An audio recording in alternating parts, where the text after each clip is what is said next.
before we do the, You really? Okay. Yep. I'm done.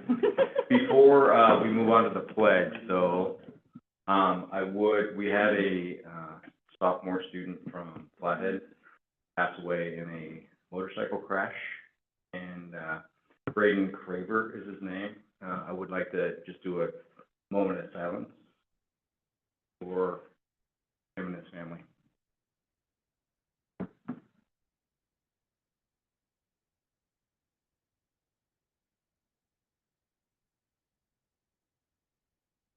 Thank you. Next, Pledge of Allegiance. I'm just gonna go ahead and read it. I pledge allegiance to the flag of the United States of America, and to the republic for which it stands, one nation, under God, indivisible, with liberty and justice for all. All right, next is the approval of minutes. Has everyone had a chance to review the minutes? And is there any, additions, corrections that need to be made? If not, we have a motion. So, I'll second. Thank you, Jen, for the motion. Thank you, Sue, for the second. Any discussion? Seeing none. Lane, you got any public comments? All right. I can't see the notes until there's not a link there until you guys approve them, so no comments as of now. All right. All in favor, signify by saying aye. Aye. Any opposed? Motion passes. Then you got any public comment? All right, I'm not gonna read this then. Moving on. Personnel action items. Liz, is there anything you need to, just routine? The list is there for review. Is there any questions about the personal action items? All right, seeing none, do we have a motion? So moved. Thank you, Jen. Second. Thank you, Sue. Any further discussion? Seeing none, all those in favor signify by saying aye. Aye. Any opposed? Motion carries. The classified MOA. Liz, if you just want to sit there, or there, or go up there. Just go sit down? Well, I'm just saying, Is that what you're saying? those things, Oh, Like, if just you want use to my, use one of these. just use one of these. use my teacher voice? No, one of these microphones. The one Yeah. next to Chris. Now you gotta turn it on.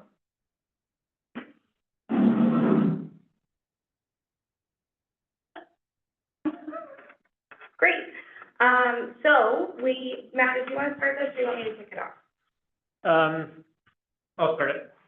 We had finished negotiations with maintenance and custodial unions, and they saw, I'd say significant percentages, but pretty moderate dollar amounts when you consider the actual hourly rate of the employees in those classifications. And through that process, we recalled the negotiation process that happened with the classified staff 2 years ago. And 2 years ago, for frame of reference, we did not have budget clarity.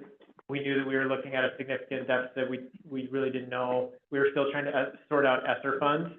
So during that negotiation process, we agreed to 1.5%, but we were able to give $1,000 bonuses. And the conversation was around, we can give this $1,000 bonus because it comes from ESSER funds, but we can't commit to a percentage increase.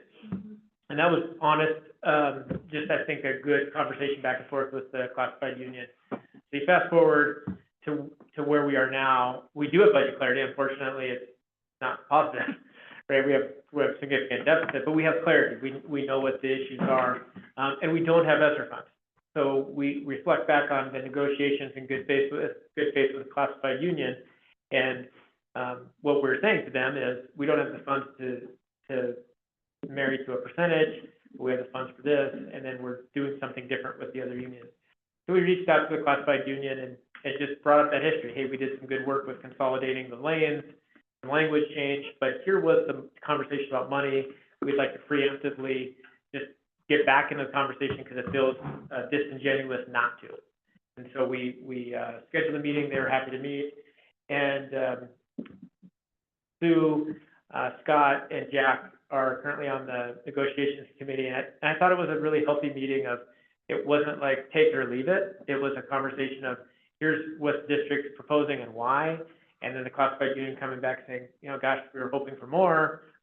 This is what we would like for you guys to consider. And I think we went back and forth a couple times. Yep. Just talking it through. And what Liz is going to present is what we settled on as far as a recommendation. But I wanted to give you the context of where we chose to engage in the negotiations outside of the term of the agreement. And we intentionally did so out of good faith from what the conversation was 2 years ago in that negotiation process. So our classified CBA is through 2025. So the first action item for you tonight is to approve this MOA, hopefully approve, consider. And what this does for the next school year is increases every cell on the classified matrix by $1.05, which is roughly a 7% on average. So the other portion of that is at the bottom. Our stepped out employees this year are making 25 cents an hour. So if you've worked here for 25 years, you get the lowest step plus 25 cents per hour. So this is in partner with your next action item, but you have to have an MOA for this one because you're just amending the current CBA that runs out at the end of this school year. And just remembering this, so our column A for this school year was at $13.54. So a 1% raise on that would have been a 14-cent raise is what they were heading into. So this is sort of a 2-action item process through a negotiation that should technically be 1, but it has to technically be 2. And the end goal is for column A, step 1, to be above $15 an hour. So that's where the odd $1.05 probably for you comes from for this portion. I think that was all. But so this is essentially a 7% this year. We're comparing that to when Matt's talking about being disproportionate. Custodians are getting 8.5, or sorry, maintenance is getting 8.5, and custodians are getting 10 for the negotiated year. And then our lowest paid was going to get 1. So, trying to just keep everyone in an ebb and flow, and also try and be competitive with the valley.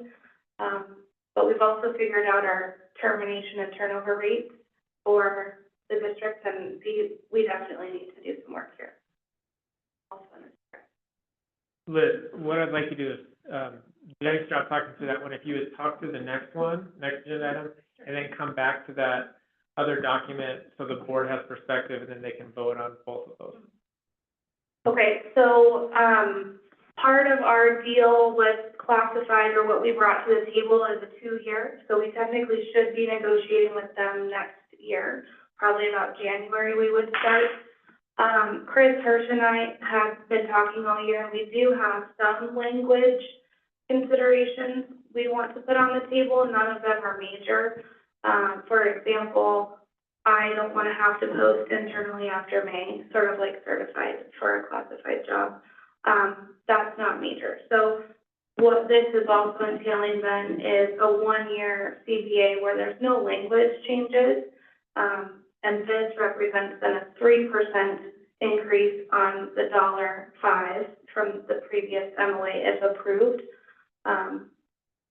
So if you choose to not do the B's, then we would need to renegotiate and for here. But we have to do a full CBA overhaul for the 1-year extension. And it does look a lot different just because of formatting purposes, but none of the language has actually changed except for the matrix. So there's also less appendices because there's not 3 matrices like there are in the other CBA. That should be all. Show that other document. the one that,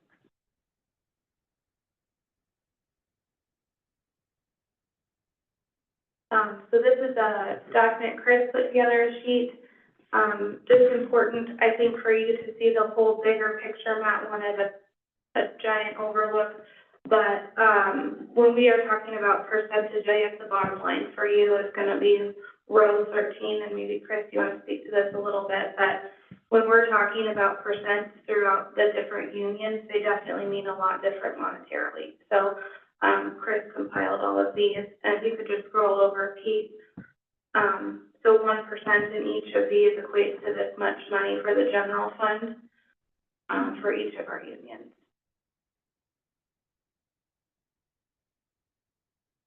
We do have a big ad coming out on Sunday for you to hopefully look at in the Daily Interlink. We actually got a half page, and 2 email blasts, so that will kind of highlight our new fiscal year 25 rates if approved tonight, because they've all gone up significantly.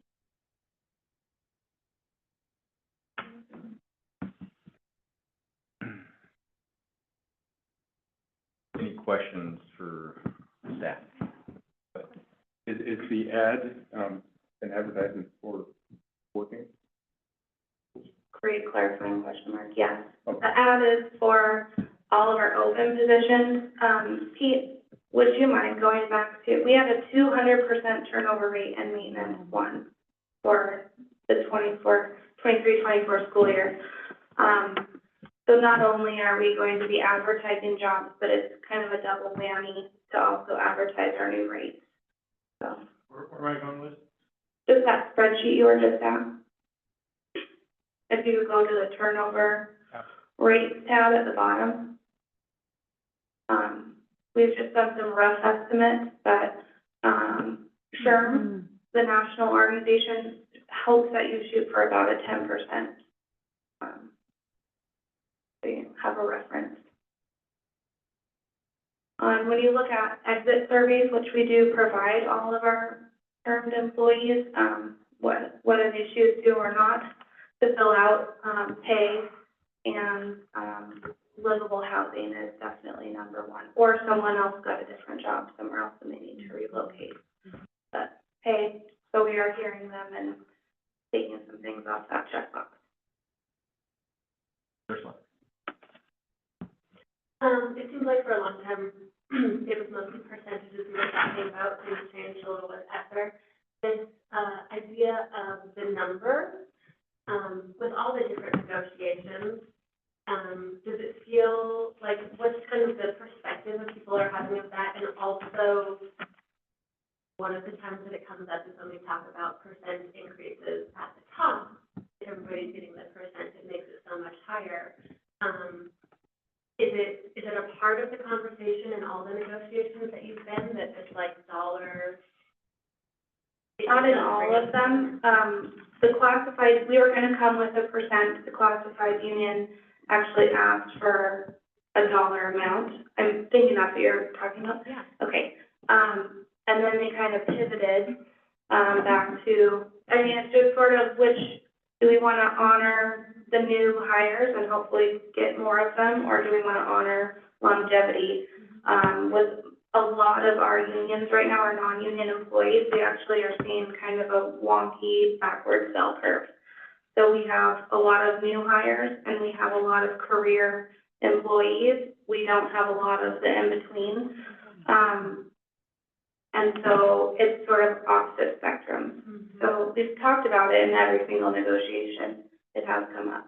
And instead of doing percent, or dollar amount, that's sort of why we decided dollar amount to give a bump more so in percentage-wise to new hires for classified.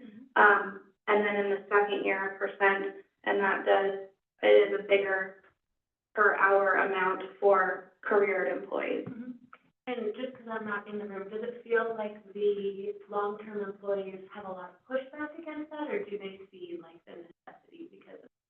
I think it's both.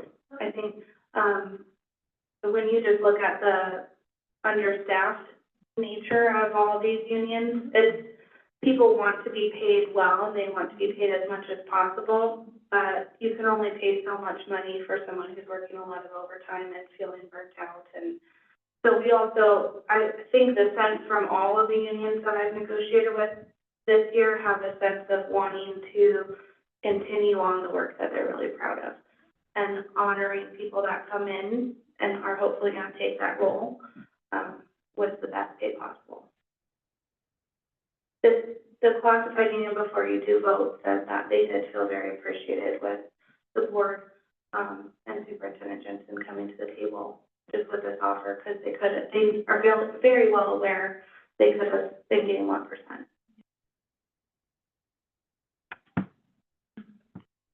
Any other questions? We have a motion on the classified MOA. I move to approve the 24-25 classified matrix adjustment MOA as presented. Thank you, Sue. Do we have a second? I'll second. Thank you, Jennifer. Let's see, any further discussion around this? But, any public comment? Perfect, all right. That was two thumbs up. Yeah, I saw that. All in favor, signify by saying aye. Aye. Any opposed? Motion passes.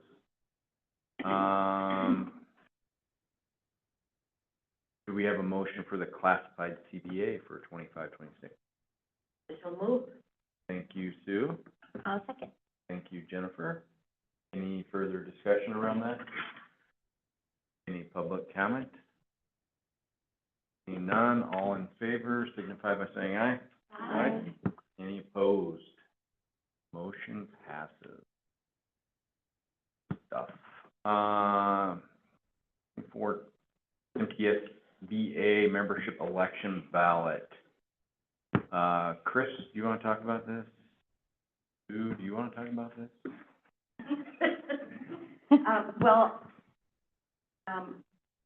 I will just briefly say that we did not have quorum at the annual meeting, so we could not make this official, which is why you're getting the electronic ballot that either Scott or Chris will have to submit. We did have a lot of discussion. I really encourage everybody to, log into the meetings because we do have a voice there. There's nothing controversial. This gives us kind of a path forward, and it's some of the things that I will talk about at our next meeting, I think, just in the, to honor everyone's time. The only thing you might want to consider or think about, and I know because Matt asked me about this, there are 2 officer nominations up there, and these are 2 people who have come, I call it going through the chairs. In fact, I just spent a lot of time with them this month. So I would recommend that we approve Crystal Zeitner and Rick Cummings as the incoming vice president and president-elect. Crystal will follow me, and then Rick will follow Crystal. The other things on here are resolutions that have come from the Bozeman School District and the Columbia Falls School District. And it has to do with changing the funding formula and how we look at the gap analysis, which is, gap analysis is what we have been promised as far as funding and what we are getting. And the gap keeps getting larger and larger. So these resolutions are part of this proposal that we have to approve. If you remember, these resolutions were like when this board approved the tax credit extension last session. We brought forward that resolution, and there will be another call for resolutions, down the road. But this is all grassroots from all our meetings, that you all have an opportunity to participate. So, yeah, I recommend that we approve all of these. Thank you, Sue. Chris, do you have anything to add to that? No, honestly, Sue's probably got, just a better grasp on all operations at the SBA. So hopefully you guys had a chance to review, the, poll that came out, and if you are okay with the selected items that we have checked, we will go ahead and edit that once we get approval from the board. So, any further discussion around that? Do we have a motion? So made. Thank you, Jen. Second. Thank you, Mark. Any further discussion? Any public comment? Seeing none, all in favor signify by saying aye. Aye. Opposed? Motion passes. Board committees. Matt and Scott, let's go on with this. Okay, so this is what I was referencing in the discussion previously. This represents the middle option. So the one option that we considered was bringing a recommendation for no committees, meaning that, like the negotiations committee, we would have a group of people assigned to negotiations. They would only schedule meetings when they were required to meet. Same with curriculum, but it would likely be very few meetings under that structure, because most issues would just come before the full board. This represents really a hybrid of, some meetings, what we propose is a quarterly as needed and as needed. They would look more like maybe department updates versus the meetings that you've grown accustomed to with more detailed agenda items. The majority of the items would come before the board. And then the third option would be to keep it the way it is. Thanks, Matt. So I guess for me, my vision of this would be get away from the committee meetings and then let kind of Ursula and I work with administration so that our agendas are not so large, or if we have such large topics on our agenda that we're here till 10, 11 o'clock at night. I was all in favor of keeping the committees initially until we started having this discussion, because I always feel very prepared coming to the board meetings, mainly because I think personnel and finance are where a lot of the issues that we talk about are, the larger topics are discussed at those committees. So I always felt very prepared. With that being said, Ursula also brought up that maybe some of the other board members would love to hear a lot, that deeper dive into some of those discussions, and we might have some larger, more in-depth discussions at the board level, which could be very beneficial. So, I am now leaning towards getting away from the committees, and just doing kind of ad hoc as needed. So, what is your guys' views on that?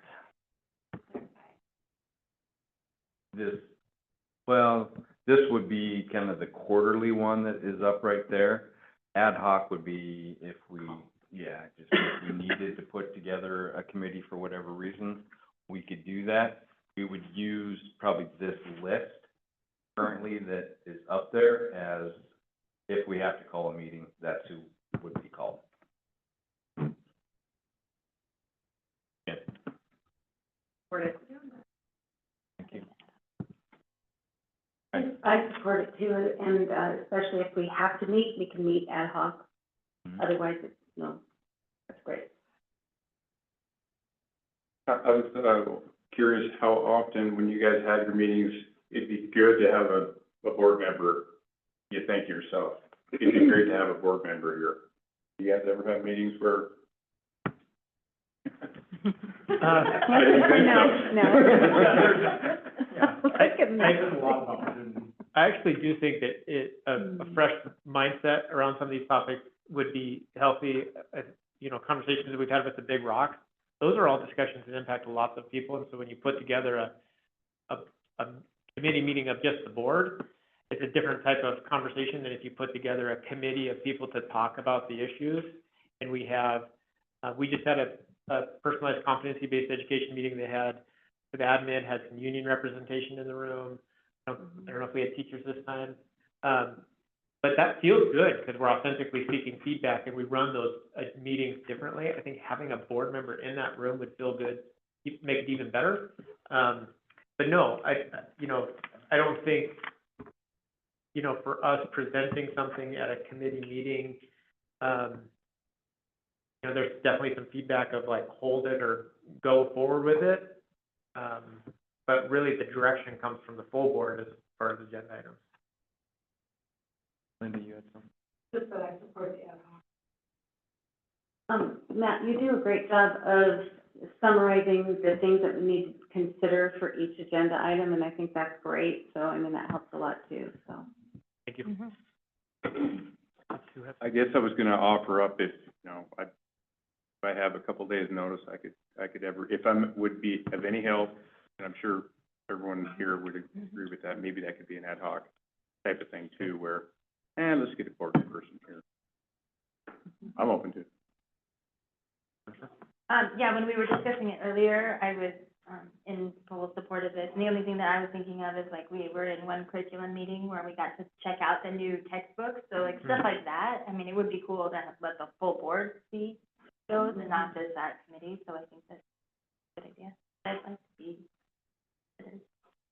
You're on there. Well, on the standing committees for the quarterly, but if you're just doing ad hoc ones, then. Those would just turn into ad hocs. Yeah. So we wouldn't schedule anything quarterly, but if we were talking about that issue, Yeah. that's who we'd call. Oh, yes, the Yeah. ones that say ad hoc are already, those are already ones that get called. They're like this. Like curriculum, when that's coming, hey, we have new course proposals, we have Yeah. probably going through cycle 2, so then, we'll put committees together, it starts, the schools, goes through the building administration, and then basically through the committee, and the whole viewing, and then, the full board sees it. So those are just, it's kind of natural process, we know that's coming, we know when those meetings are.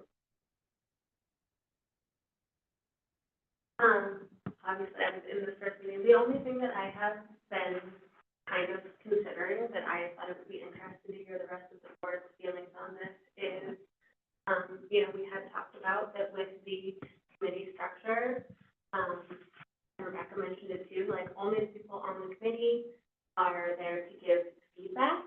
And that's one of those things where there was a time where a lot of people came to meetings and now people are pretty much only going to their committee meetings. And we have this really small and simplified, you were just saying you would want to be on something else, and not to throw a wrench in anything, but it is kind of, it was one of the things we talked about, that like legally, you need a board chair, and you can't have you don't want to have a quorum, because then you're basically having a meeting, but there could be more people, if you were having an ad hoc committee, you could have up to like 5 people if they wanted to go to that. I don't know if that makes it more complicated. I don't know what people's opinions are on that. Actually, we couldn't, because that would make a quorum. Depending on the makeup of who it was, if it was elementary trustees, the mix. Mm-hmm. It could be an elementary quorum. That's why the committees are at 3. Want to wrench it. I know, well, it's hard, because then we can't talk, which is all the more reason to do less committees, because if people can't show up and talk about it.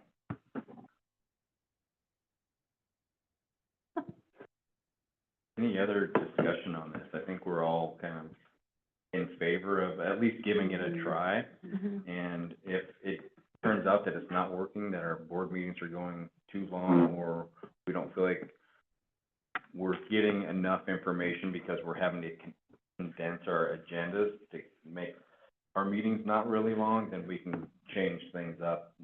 I would say we can review it maybe, in December and see how, if we're still liking it and if We might even want to get rid of committees altogether by then, you know, after baby's coming down. There you go. So I guess looking for clarification, if we're going with the ad hoc, because the one suggestion was have quarterly. If we're talking about ad hoc, that is essentially getting rid of committees altogether unless necessary. Right? Yep, So that is kind of what, like, the ad hoc would be basically getting rid of committees. You only have them. as needed. But you still have them, you still have the structure in place. Yep. You're not getting rid of the structure. Would there ever be an ability to ask them that? Yeah, I think what we see other districts do is they'll have like an ad hoc for, negotiations and, levy and like communication around those topics.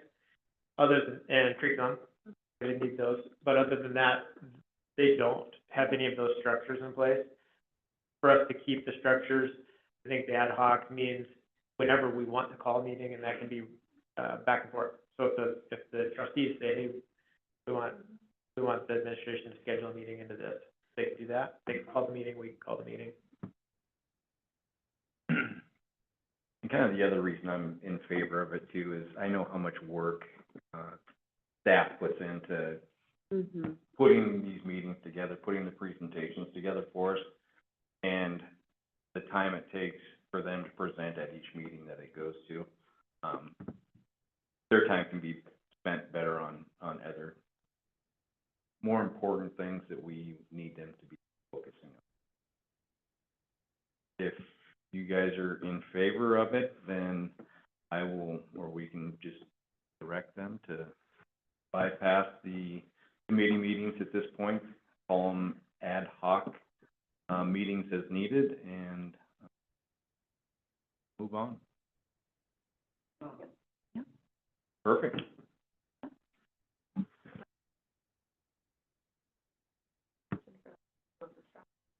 You want to throw a folder? You had a look on your face like me? Yeah. Oh, no, I was actually reading to the next agenda item and about ready to say so moved as soon as. All right. The elementary only consent agenda, did everyone have an opportunity to review the consent agenda? Yes, so moved. Thank you, Jen. Second. Oh. Thank you, Heidi. Second. Thank you. Any discussion, any questions? Any public comment? All right, elementary only, all in favor, signify by saying aye. Aye. Any opposed? Motion carries. District-wide consent agenda. Did everyone have an opportunity to review this 2 or 3 items on this agenda? So many. I move to approve the consent agenda district-wide as presented. Thank you, Jen. Thank you, Linda. Any, Discussion? yeah, I was gonna ask. Yeah, discussion? Yeah, so I was wondering on that, was the mental health, therapeutic, Mary McCray, was that in place of this Casey Driscoll? There was, okay, I was just wondering about their, both mental health areas, okay, thank you.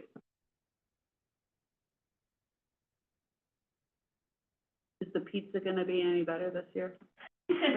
Right. Hope so. Having to make lunch on Fridays is kind of disappointing, I'm not gonna lie. Yeah.